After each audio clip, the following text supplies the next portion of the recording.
এই চিঠিটা তোর ঘরের ওয়ার্ডরোবে ছিল, পড়ে দেখ। তুমি তোমার প্রথম স্বামীর সাথে খেলতে খেলতে ভুলে গেলে যে আমার জীবনটা নষ্ট হচ্ছে। আমি আমি তোমাদের কাছে খেলার পুতুল হয়ে গেলাম। ওই তো এই চিঠিতে স্পষ্ট করে লেখা আছে আদিনাথ সিদ্ধান্ত শুধুমাত্র তোমাকে চায়, আমাকে শুধুমাত্র ব্যবহার করছে। আর তুমি কাউকে কিছু বললে না। ছি! চুটকি, চুটকি, আমি কিন্তু তোমার জন্যই ওই শয়তানটার সামনে মাথা নুয়েছিলাম। হ্যাঁ, তোমার জন্য। তোমাকে আমি বারবার বারণ করেছিলাম, তখন আমার কথা তুমি শোনোনি। আর যদি তোমার সঙ্গে ওই লোকটার বিয়ে হয়ে যেত, তুমি ভাবতে পারছো তোমার কি অবস্থাটা হতো? একবারও ভাবতে পারছো? আমার কথাটা যদি সেদিন তুমি শুনতে, তাহলে কিন্তু আজ এই দিনটা দেখতে হতো না চুটকি। আরে আমি নিজেকে শেষ করে দিচ্ছিলাম। পারিনি কেন জানো? যে আসছে তার কথা ভেবে আমি নিজেকে শেষ করতে পারিনি। কতবার বারণ করেছিলাম, কতবার একটা কথা শোনেনি আমার। বাহ বাহ বাহ বাহ, অসাধারণ, খুব ভালো। মানে এখন সব দোষ ছুটকির, তাই তো? তোমার কোনো দোষ নেই, তুমি কিচ্ছু করোনি তো আলো। ছুটকি নিজের দোষ নিজে করেছে, মানে তুমি ওর কোনো ক্ষতি করোনি, ও তোমার ক্ষতি করেছে, তাই তো? আলো কত ঠকাবে আমাদেরকে, কত ঠকাবে বলো তো? ভাই ভাই সত্যি করে বলতো, তুই কি সবটা জানতিস? মানে ওর যে আগের স্বামী বেঁচে আছে সেটা কি তুই জানতিস, নাকি তোকেও মিথ্যা কথা বলেছে? কোনটা কোনটা সত্যি আমাকে বল। দিদি, আলো আমাকে কি বলবে, কখন বলবে, সেটা স্বামী স্ত্রীর ব্যক্তিগত ব্যাপার, একান্ত ব্যক্তিগত ব্যাপার। আমি সেটা তোকে বলবো কেন? হ্যাঁ, বাহ বাহ ভাই, তুই এই জোচ্চোর মেয়েটার জন্য নিজের দিদিকে সমান অপমান করে যাচ্ছিস। বড়দি, বড়দি, আমি না জোচ্চোর নয়, বিশ্বাস করো। আমি সত্যি জানতাম না যে অংশুমান লাহিড়ী বেঁচে আছে। একটা মিথ্যে পরিচয়, একটা মিথ্যে চেহারা নিয়ে সে ফিরে এসেছে আমার উপর প্রতিশোধ নেবে বললাম। আমি সত্যি জানতাম না, বিশ্বাস করো, আমার কথাটা বিশ্বাস করো। আমি মানছি, আমি সবাইকে সবটা বলতে পারিনি, কারণ জানো, এর জন্য ও আঘাত পেত, তাই আমি সবটা বলতে পারিনি। ওর অবস্থাটা বোঝো তো তোমরা, যখন সুহানি ওকে আঘাত দিয়েছিল, তোমাদের মনে আছে? আমি চাই না, আমার ইচ্ছে কি হতো বলো? ও হুমকি দিয়েছিল, আমি যদি ওর আসল পরিচয়টা জানিয়ে দিই, তাহলে ও সৌরভকে মেরে ফেলবে, আমাকে হুমকি দিয়েছিল। ব্যাস, বন্ধ করো সব বানানো কথা, বন্ধ করো তুমি। আসলে তুমি অংশুমান লাহিড়ীকে ছাড়তে চাওনি, আর ছোট ঠাকুরপোকে তুমি ছাড়তে চাওনি, এটাই সত্যি। না, দোহাই তোমাদের, তুমি আমাকে অন্তত এই বদনামটুকু দিও না। আমার স্বামী শুধু সৌরভ, আর কেউ নয়, আমি কাউকে চিনি না।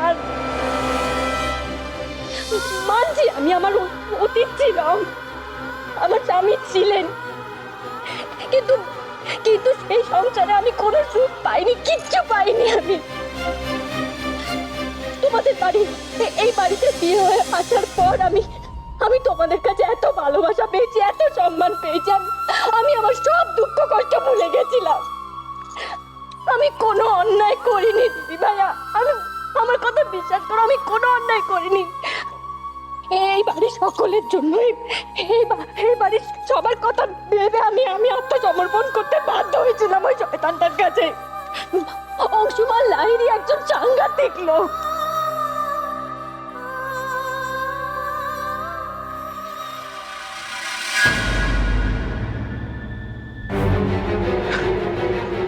মারবে মারবে আমাকে, তাই তো? আমাকে মারবে, মারো, মারো, কেমন কেমন মারো। আদিনাথ সিদ্ধান্ত নাকি কোনো মেয়ের গায়ে হাত তুলে না? মারো, মারো আমাকে। হেরে গেছো, শুনতে পেয়েছো? হেরে গেছো তুমি, আলোর কাছে হেরে গেছো, একেবারে কোণঠাসা হয়ে গেছো। মল্লিকা, আমি তো ছাড়ো আমাকে। এই তেজ তোমার থাকবে না। এই তেজ তোমার থাকবে না। কি কি বলেছো তুমি মল্লিকা? কি বলেছো তুমি আলোকে? কি বলেছো তুমি মল্লিকা? বলো। একটা জিনিস রিয়েলাইজ করো, আমি ফাঁসলে কিন্তু একা ফাঁসবো না, তুমিও ফাঁসবে আমার সঙ্গে। তো নেহাত আমার ট্রিটমেন্টটা চলছে তাই তুমি বেঁচে আছো, না তুমি আমি পুলিশকে গিয়ে স্টেটমেন্ট দেবো যে তুমি আসল আদিনাথ সিদ্ধান্তকে খুন করে আমাকে ভালোবাসার নাটক করে আমাকে আদিনাথ সাজিয়ে তুমি এখানে পারবে আমি তো প্রমাণ করে দেবো। তুমি পারবে আমার এই স্টেটমেন্টটাকে মিথ্যে প্রমাণ করতে পারবে? গ্রেট গ্রেট, তাহলে আদিনাথ সিদ্ধান্তের আমি আরেকটা রূপ দেখতে পেলাম। তুমি আমাকে বাঁচিয়ে রেখেছো যাতে সম্পূর্ণ দোষটা আমার ঘাড়ে চাপাতে পারো, তাই তো? তাহলে শুনে রাখো, আমি মল্লিকা তোমাকে চ্যালেঞ্জ করছি, আদিনাথ সিদ্ধান্ত তুমি বাঁচবে না, you will be finished.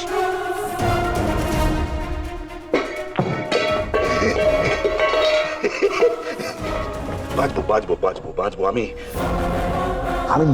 নিজের মতো করে বাঁচবো। আমি আলোর কাছে হারতে পারবো না, আমি হারবো না, আমি হারবো না, হারবো না।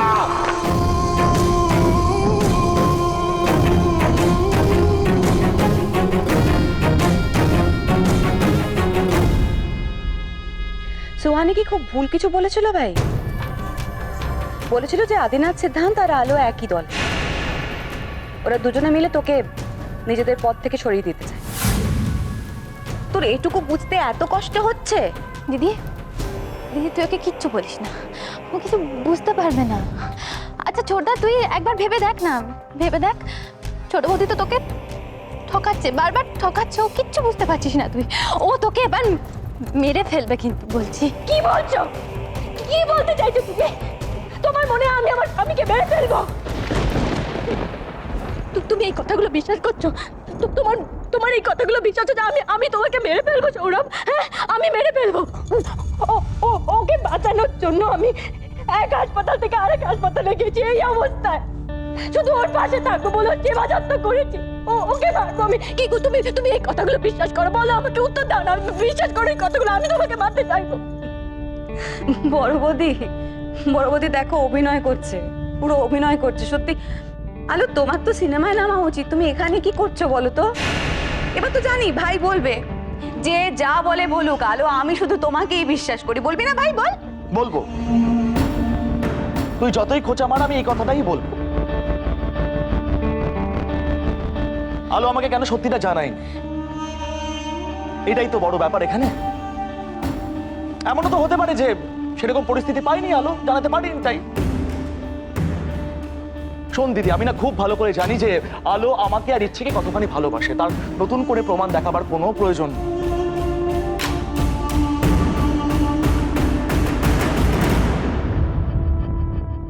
এটা তো খুবই খুবই স্বাভাবিক ব্যাপার যে ওর ফার্স্ট বিয়েটা সাকসেসফুল হয়নি, সেটা তো আমারও হয়নি। আমি কি সোহানির সঙ্গে সুখী ছিলাম? ছিলাম কি? আমি ছিলাম না। আমি অনেক বেশি সুখী, অনেক অনেক ঢের বেশি সুখী আলোর সঙ্গে। আমি আনন্দে আছি ওর সঙ্গে, আর ও ঠিক আমার সঙ্গে আনন্দে রয়েছে, সুখে রয়েছে। আর এটা ওর দ্বিতীয় বিয়ে। হাতে হঠাৎ করে কেন ওকে ঠক জোচ্চুর বলতে হবে আমি না সিম্পলি বুঝতে পারছি। দিদি যা, আর বোঝাতে যা, শিক্ষা হয়েছে তো তোর?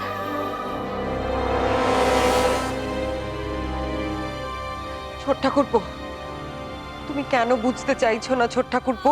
এই মেয়ে তোমার বিশ্বাস, তোমার ভালোবাসার যোগ্য নয়। তুমি একটা কথা আমাকে ঠান্ডা মাথায় ভেবে বলো তো, সুহানি ফিরে এসেছে এই কথাটা তো তুমি ওকে জানিয়েছিলে যখন সুহানি ফিরেছিল? জানিয়েছিলে তো? তাহলে ওই কথাটা তোমাকে জানালো না কেন বলো? কেন জানালো না ও? কারণ তুমি ওকে যতটা ভরসা করো ও তোমাকে করে না ছোট ঠাকুরপো। তুমি কেন বুঝতে পারছো না?